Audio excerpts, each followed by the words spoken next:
इनके मेंबर हैं, उनके नेतृत्व में सुप्रीम कोर्ट के एक वकीलों का दल वहां जाएगा और पूरी प्रक्रिया को अपने हाथ में लेकर के काम करेगा। तो ये प्राथमिकता के आधार पर निर्णय लिया गया। दूसरा निर्णय ये हुआ कि जो बोध गया मुक्ति आंदोलन है वो किसी भी सूरत में कमजोर नहीं पड़ना चाहिए। उसको तेज गति से चलाने के लिए हर प्रदेश में काम की योजना बनाई है। मैं एक ही जगह की योजना बता रहा हूं।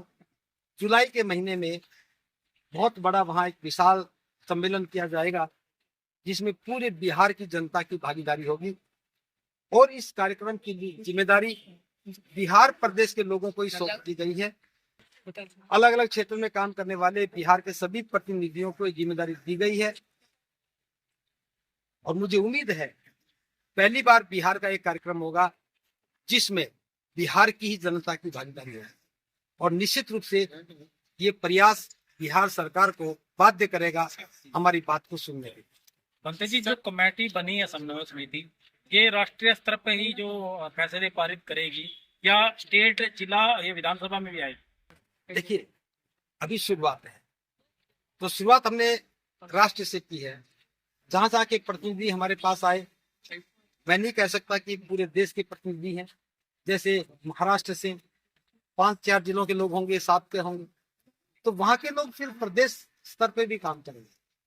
प्रदेश स्तर में जो जिला में जाएंगे तो आगे भी जाएंगे। हर प्रदेश में गांव लेवल तक जाने की योजना है, लेकिन इस पर अभी बात करना जल्दबाजी है। बनते जी, क्या आकाश लामा जी क्यों नहीं आए? क्या आप लोगों ने उन्हें निमंत्रण नहीं दिया था इधर आने के लिए? क्या कारण रहा? उन्होंने तो खुद इसकी घोषणा की थी। आपका प्रश्न भी है, उत्तर भी आपने दे दिया। हमने तो उनकी घोषणा पर अमल किया है। 13 मई को बोध गया में जो बैठक हुई थी उसमें जो घोषणा हुई थी कि दिल्ली में 5 तारीख को जंतर मंतर पर प्रदर्शन किया जाएगा पीटी एक्ट को निरस्त करने के लिए, और जहां गवर्नर ने पूजा की है बौद्ध बिहार में आकर के, उसके विरुद्ध एक प्रस्ताव पास किया जाएगा, सरकार को आगाह किया जाएगा। ये घिनौनी हरकत की है, तो वो काम की घोषणा हुई। साथ में ये भी था कि 6, 7 और 8 तारीख को 3 दिन के लिए एक बैठक होगी जिसमें राष्ट्रीय लेवल पर एक कमेटी बनाई जाए, कोऑर्डिनेशन कमेटी बनाई जाएगी। तो चूंकि उन्होंने घोषणा की थी, इस घोषणा में हम सबकी सहमति थी, तो सबकी सहमति थी तो वो आए या ना आए इस बात से कोई फर्क नहीं पड़ता। सबकी सहमति से प्रस्ताव पास हुआ था। घोषणा भले उन्होंने की थी, अब वो नहीं आए उसका जवाब तो वही देंगे। हमने अपना काम पूरा कर लिया, ये हमारा जवाब। तो सर, बोध गया में कब से आंदोलन शुरू होगा?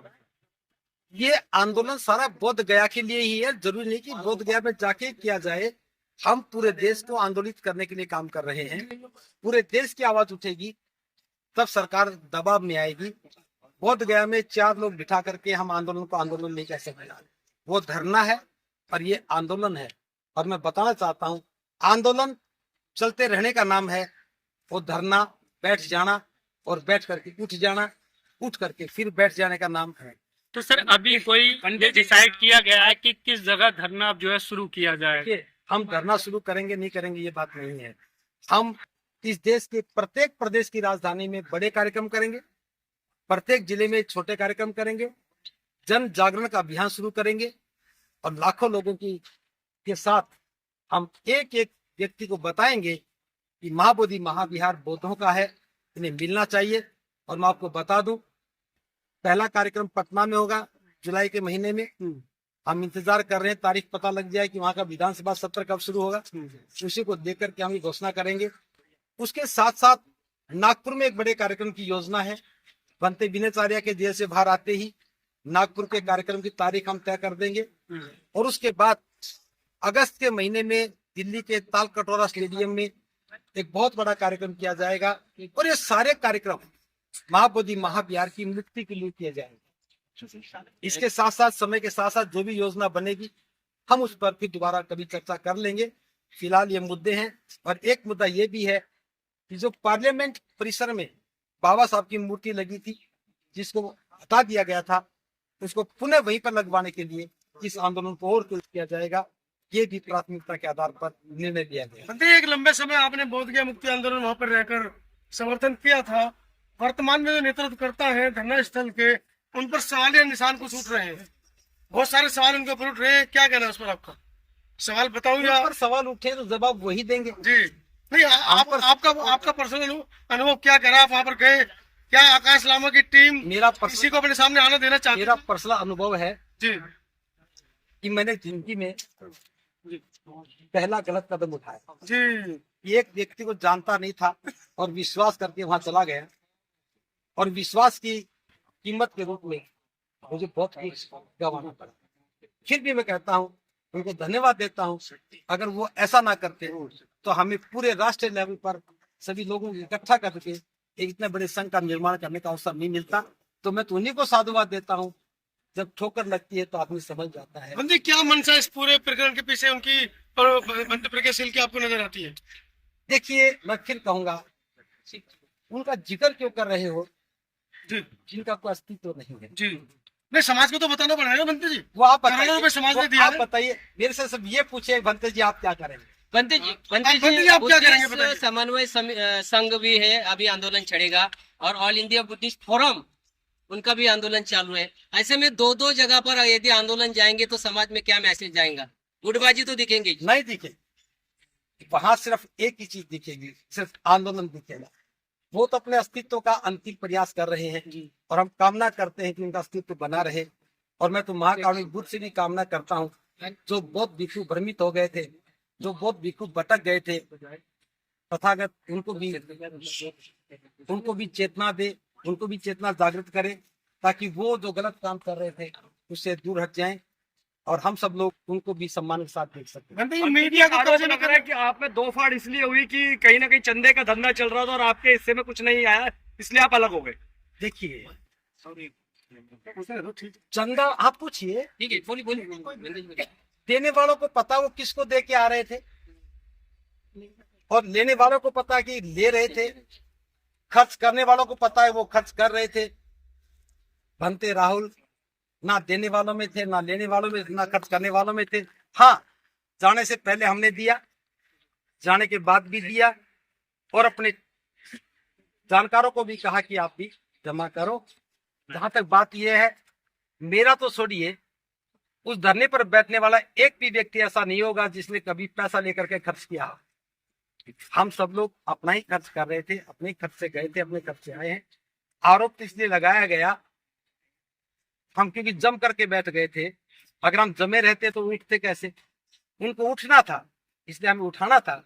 हम उठ नहीं सके, इसलिए पुलिस का सहारा लेना पड़ा, और पुलिस का सहारा लेने के लिए कुछ सच और झूठ का तो जोड़ना ही पड़ता है। आप निरंतर वहां बैठे थे, तो आपने कभी भी जो चंदा आ रहा था उसका उस पर पारदर्शिता दिखाने के लिए साथ वालों को नहीं कहा? मेरी नजर तो महाबोधि महाविहार के बीटी पर थी। मुझे चंदे से कुछ लेना नहीं था। लोगों को खाना समय पे मिल जाए इसके लिए मैं काम भी करता था, लेकिन पैसा क्या आ रहा है क्या जा रहा है हमें पहले से पता था, और उनकी मंशा पहले स्पष्ट थी। लेकिन हम क्योंकि पैसे को देख करके आंदोलन को भ्रमित नहीं कर सकते थे। पैसा कोई आज भी इश्यू नहीं है। ये संघ बना, इसने एक बार भी नहीं कहा कि उनको कहा जाए कि पैसा हिसाब दो। हिसाब लेना हमारा काम नहीं है, जब भी नहीं था, आज भी नहीं है। हाँ बंटे जी, मैं एक बात बता दूं, थोड़ा सा आप ना पता हो, बहुत महत्वपूर्ण बात बता रहा हूं। हमारे ऊपर कोई कार्रवाई नहीं हुई।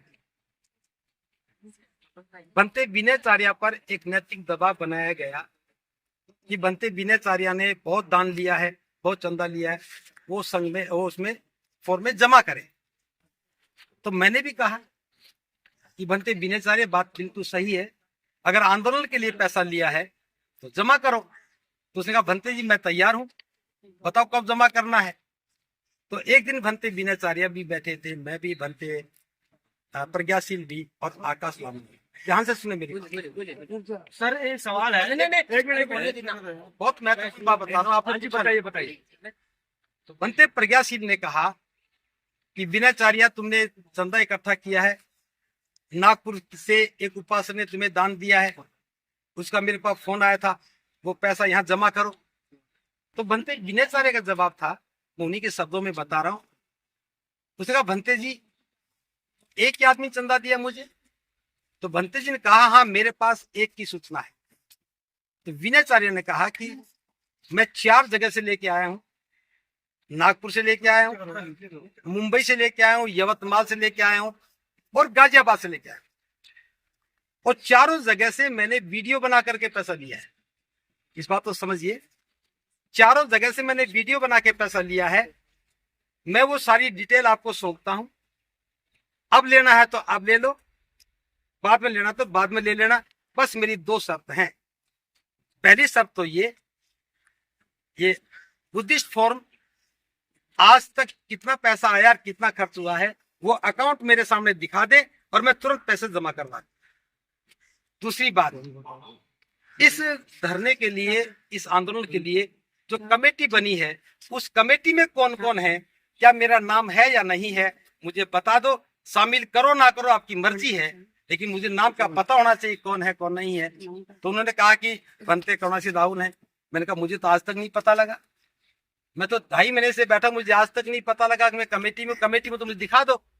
जब देखा अभी ये भी नहीं मान रहा, ये भी नहीं मान रहा, उसके बाद मीटिंग खत्म हुई और आज तक बनते विनयचार्य से उन्होंने पैसा नहीं मांगा। सवाल बनते विनयचार्य पर नहीं था, सवाल जब उन पर आया तब विनयचार्य को फंसाया गया। बंदे जी, आपके ऊपर भी एफआईआर की है, आप पे क्या भी कारण चोरी का था? आरोप लगा सर, आपके ऊपर भी आरोप लगा है मैं बिना एफआईआर के बर्तन चुराने चीवर चुराने का। बर्तन चुराने और चीवर चुराने का। नहीं, लाइव वीडियो लाइव में वो कह रहे लामा चोरी जी, का आरोप लगा बनते प्रज्ञाशील जी चम्मच ले गए, प्लेट ले गए, चीवर ले भोजन, गए, आज चीवर ले गए। आज तक हमने बनते प्रज्ञाशील को चम्मच से खाना खाते नहीं देखा। चम्मच खरीदी नहीं की तो चोरी कहां से करूंगा? और कटोरी कहां से आ गई, प्लेट कहां से आ गई? कागज की प्लेट में खाना खाते थे, खाना खाते खाते गल जाती थी। सुनिए, जो कागज की प्लेट में खाना खा रहे हो, बिना चम्मच के खाना खा रहे हो और चम्मच चोरी का आरोप लगाए, तो उन्हें पूछना चाहिए स्टील की चम्मच कितने रुपए की आती है, कौन खरीद कर बता तो दे।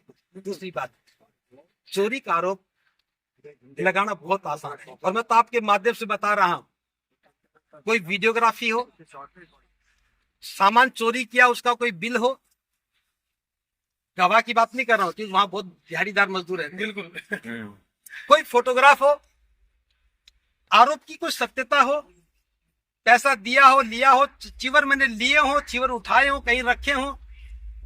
और रही बात,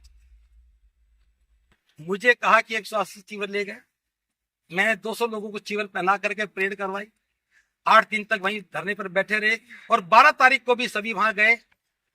मैं सिर्फ ये पूछना चाहता हूं, मैंने तो नहीं लिए, जो लोग आए थे उनको चीवर पहनाना था, ये धरने की योजना थी। चीवर वहां से किसी को दिए गए, क्योंकि मैं भिक्षु था, मैं उनको चीवर दे रहा था, मैंने चीवर दिए, इसमें कोई संदेह नहीं।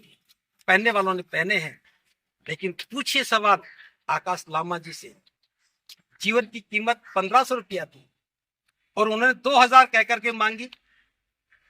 चीवर 300 खरीदे और 2000 चीवर मांग रहे थे जी। तो जो 1700 चीवर बाकी बचे उनका पैसा कहाँ गया? उन्होंने 2000 रुपए क्यों मांगे, 1500 क्यों नहीं मांगे? पैसा उनके खाते में गया, उनके पास गया, मुझे नहीं पता कितना आया। 180 चीवर भिक्षुओं ने पहने, सामनेरों ने पहने और जो कुछ भिक्षु थे वो अपने साथ ले गए, सामने थे वो वहीं छोड़ गए। बहुत गया में है ये आरोप नहीं है। सवाल तो ये है, उन्होंने जो झूठ बोल करके पैसा उगाई की, ज्यादा चीवर इकट्ठा करके कम खरीदा, उसका सवाल ना उठे, इसलिए चोर चिल्लाने से कोई चोर नहीं हो जाता। मंत्री जी, आप सवाल कह रहे हैं कि हम सवाल नहीं पूछेंगे, लेकिन वो आपसे बार बार सवाल पूछते हैं, वीडियो में बार बार कहते हैं सवाल, अब हिसाब देना पड़ेगा 180 चीवन का, तमाम चीजों का। तो मैं तो वही था, ले लो, अब यहाँ आ जाओ। सुनिए, क्या बोल रहे हैं? अब अपनी दलील पे खड़े होते चिल्लाने से बात नहीं बनती। मैं दिल्ली में खड़ा हूँ, अम्बेडकर भवन में खड़ा हूँ, परसों जंतर मंतर पर खड़ा था। कभी भी आके कर लो हिसाब, पहले चिट्ठी तो लेके आए, रसीद तो लेके आए, पुलिस स्टेशन जमा करवा दे। जब शिकायत दर्ज करवा दी तो प्रमाण जमा क्यों नहीं करवाया? बहुजन मीडिया जो है उसकी उनकी छवि को खराब करने की कोशिश कर रहा है और उस आंदोलन को विफल करने की झूठे खबरें फैला रहे हैं। झूठी खबरें फैला रहा है। बहुजन मीडिया भी अगर 500 रुपए रोज लेने लग जाता तो आप ये बात नहीं कही जाती। वहां जो दिहाड़ी पर काम करते हैं फिर वही मीडिया है, बाकी आप मीडिया नहीं है। आप में उनकी नजरों में आप में स्वाभिमान था, आप सही मायने में पत्रकारिता कर रहे थे। सही इश्यू उठा रहे थे, सच्चाई लोगों के पास ना चली जाए, इसलिए आपके भी प्रवेश पर रोक लगाई, आप पर भी आरोप लगाए। लेकिन हम जानते हैं कि पत्रकार पत्रकार होता है, उसे किसी और बात से सरोकार नहीं है, सही बात जनता तक जानी चाहिए, ये सही पत्रकार की भूमिका होती है। क्या आंदोलन अभी स्थगित हो गया आकाश लांबा का, या अभी भी मौजूदा दौर में चल रहा है? मैं आकाश लामा की कोई बात नहीं कर रहा हूँ, उनका आंदोलन उनके हाथ में है। ठीक, जब बिठाएं, जब उठाएं, जब पंडित जी आखिरी सवाल है अपनी समन्वय कमेटी से लेकर, जो आज कमेटी बनी है इसमें आरएसएस के लोग भी शामिल रहेंगे? देखिए, अब कैसे सवाल पूछो यार। हमने सबने तय किया है, जो अम्बेडकराइट लोग हैं, जो बाबा साहब के अनुयायी हैं, जो सच्चे बुद्धिस्ट हैं, जो वास्तव में बहुजन हैं, जो बाबा साहब के विरोधी विचारधारा के लोग नहीं हैं, वो ही इस आंदोलन में रहेंगे। जो बाबा साहब के विचारधारा के विरोधी हैं, बुद्धिज्म के विरोधी हैं, वो किसी भी संघ से संगठन से हो, उससे हमारा कोई सरोकार नहीं। मेरा सवाल ये था कि मोहन भागवत जिनको खुद सम्मानित करते हैं और आज आपके स्टेज पर एक बैठे हुए थे चीवर में, तो उसको क्या कहेंगे आप? अच्छा देखिए, हमने पूरे देश के प्रतिनिधियों को बुलाया, हमने कोई स्क्रीनिंग नहीं की। अब आप पत्रकार हैं, आप आ गए, हमें तो आपके नाम का भी नहीं पता।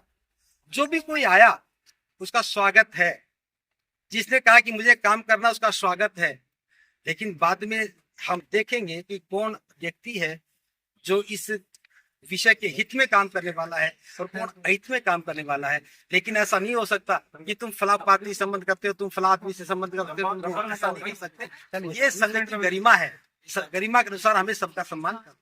चलिए, अब लोगों को आखिरी संदेश चलते चलते क्या कहना चाहिए? नहीं, आखिरी संदेश बराबर है। मेरा आखिरी संदेश यही है, हम बौद्ध लोग हैं, हम लोगों को बाबा साहब की बौद्ध में भारत की परिसंकल्पना पर काम करना है। महाबोधि महाविहार को मुक्त करके उस पर बौद्धों का प्रबंधन स्थापित हो जाए, इसके लिए काम करना है। दोबारा से भारत बौद्ध में बन जाए, सम्राट अशोक का भारत बन जाए, बुद्ध का शासन आ जाए और हम लोग एक बार फिर भारत की गरिमा में अपनी भागीदारी निभा सकें, हम उसके लिए काम कर रहे हैं। आप सभी के चैनल के माध्यम से मैं प्रत्येक देशवासी को बताना चाहता हूं, ये आंदोलन किसी एक व्यक्ति के नेतृत्व का मोहताज नहीं है। इस आंदोलन के लिए इस देश का एक एक व्यक्ति नेतृत्व के लिए तैयार हो रहा है और हमारी भूमिका यही है कि संघ का नेतृत्व होगा, चारों परिषदों का नेतृत्व होगा, इस देश के एक एक व्यक्ति की इसमें भागीदारी होगी। ये आंदोलन है, ये रुकने के लिए नहीं है, ये बैठने के लिए नहीं है, ये थकने के लिए नहीं है।